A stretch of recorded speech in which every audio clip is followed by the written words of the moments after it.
Assalamualaikum warahmatullahi wabarakatuh. Perkenalkan, nama saya Abdullah Harmaen dari program studi Sistem Informasi 18 SI 031 Universitas Teknologi Mataram. Baik, kali ini saya akan menyelesaikan tugas ujian tengah semester pada mata kuliah riset operasi ya. Baik, adapun penjelasan saya pada hari ini yaitu tentang linear programming metode kompleks. Dosen pengampu Karina Nur Wijayanti, SPD, MPD. Baik, adapun definisi metode simplex yaitu pertama, metode simplex merupakan metode yang umum untuk mencari nilai optimal seluruh program linear, baik yang melibatkan dua atau lebih variabel keputusan. Kemudian definisi yang kedua yaitu metode ini digunakan karena metode grafik tidak dapat menyelesaikan persoalan program linear yang memiliki variabel keputusan yang cukup besar atau lebih dari dua. Kemudian metode penyelesaian dan metode simplex ini melalui perhitungan ulang atau interaction, di mana langkah-langkah perhitungan yang sama diulang-ulang hingga solusi optimal diperoleh. Selanjutnya, kita ke syarat metode simplex.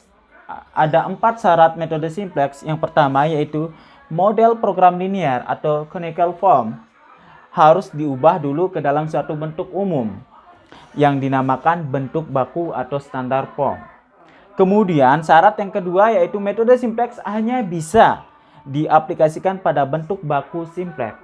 Kemudian yang ketiga, fungsi batasan atau constraint, yaitu suatu fungsi pembatasan yang mempunyai tanda kurang dari sama dengan diubah menjadi suatu bentuk persamaan atau standar dengan cara menambahkan suatu variabel baru yang dinamakan select variable.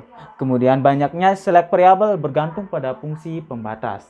Kemudian syarat yang terakhir yaitu keempat, yaitu fungsi tujuan. Dengan adanya select variable E pada fungsi pembatas, maka fungsi tujuan juga harus disesuaikan dengan memasukkan unsur select variable ini. Karena select variable tidak mempunyai kontribusi apa-apa terhadap fungsi tujuan, maka konstanta select variable tersebut dituliskan 0 ya. Baik, langsung saja kita akan ke contoh soal ya, dan bagaimana cara penyelesaiannya. Di mana contoh soal ini dalam suatu kolam setiap periode waktu diisi dengan dua jenis ikan ya. Jadi dua jenis ikan yaitu ikan T dan M. Rata-rata berat ikan T sama dengan 2 kg sedangkan M rata-rata beratnya 1 kg. Untuk kedua jenis ikan ini tersedia dua jenis makanan A dan B. Ikan T rata-rata tiap hari butuh 1 unit A dan 3 unit B. Ikan M membutuhkan 2 unit A dan 1 unit B.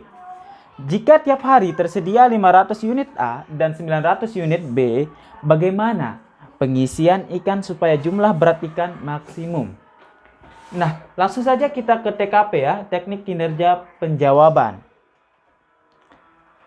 Nah, di sini kita melakukan misal ya. Misal di mana misal ini bertujuan untuk memudahkan kita untuk menyelesaikan soal ya. Di mana di sini T kita misalkan dengan variabel X dan M kita misalkan dengan variabel Y. Di mana variabel X memiliki berat 2 kg dan memiliki 1 unit A dan 3 unit B. Kemudian M atau variabel Y memiliki berat 1 kg dan 2 unit A dan 1 unit B. Maka di sini kita membutuhkan fungsi tujuan dan fungsi kendala, di mana fungsi tujuan ini sama dengan 2X plus Y sama dengan P. Dan fungsi kendala X plus 2Y kurang dari 500 dan 3X plus Y kurang dari 900. Jadi, setelah kita menambahkan variabel pembantu ya, variabel pembantu itu yaitu R dan S ya, supaya memudahkan kita untuk menyelesaikan soal ini. Nah, di sini sudah kita buat tabel ya, di mana tabel ini berisi kolom variabel dasar, kolom P, X, Y, R, S, dan NK atau nilai kernel ya. Baik. Nah, di sini sudah kita isi ya, isi variabel. Kita isi dengan kita dapat dari fungsi tujuan dan fungsi kendala. Di mana di sini kita mendapatkan nilai P, kolom P1 ya. Nilai P1, nilai pada X-nya min 2, Y min 1, R sama dengan 0, S sama dengan 0, dan NK sama dengan 0. Jadi di sini NK tidak memiliki nilai ya. Kemudian pada baris Y, di mana P sama dengan 0, X sama dengan 1, Y sama dengan 2, R sama dengan 1, S sama dengan 0, dan NK sama dengan 500 ya. Kemudian pada baris S, di sini memiliki P sama dengan 0, X sama dengan 3, Y sama dengan 1, R sama dengan 0, S sama dengan 1, dan NK atau nilai kernel sama dengan 900. Nah, di sini kita sudah memiliki nilai tadi itu kan. Selanjutnya, di mana kita akan mencari kolom kunci pada tabel ini, di mana di sini kita kolom kunci itu ditentukan oleh variabel, ditentukan oleh nilai negatif terbesar pada tabel ya. Jadi di sini nilai negatif terbesar ada pada kolom X, yaitu min 2.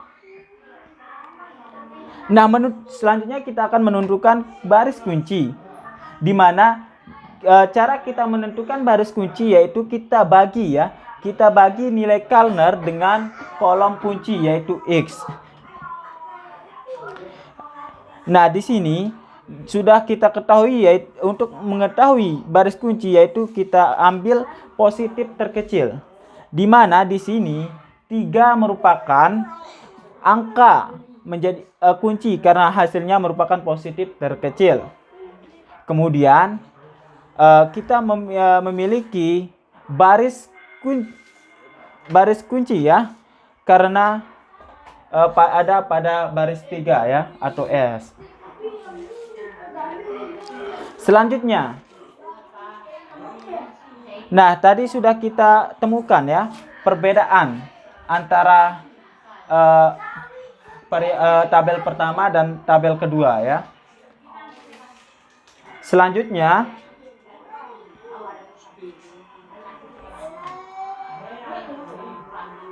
setelah itu kita menentukan baris kunci baru dengan cara nilai baris dikurangi nilai kolom, kunci dikali kunci baru. Nah, ini kita cari variabel P dulu, kemudian variabel R ya. Sehingga terbentuk seperti ini. Di mana di sini masih hasilnya min ya. Karena baris ini mengandung angka negatif, maka langkahnya diulangi. Nah, dalam menentukan variabel tidak boleh ada yang negatif ya, karena di sini kita akan mencari nilai maksimum. Jadi tidak boleh hasilnya negatif.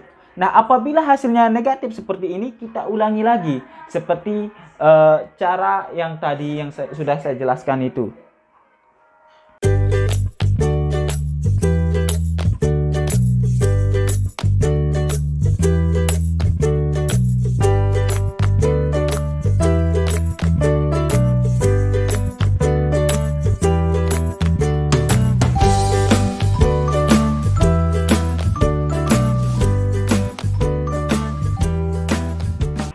Nah, ini karena sudah tidak ada lagi nilai negatif, sehingga ini nilai akhirnya ya.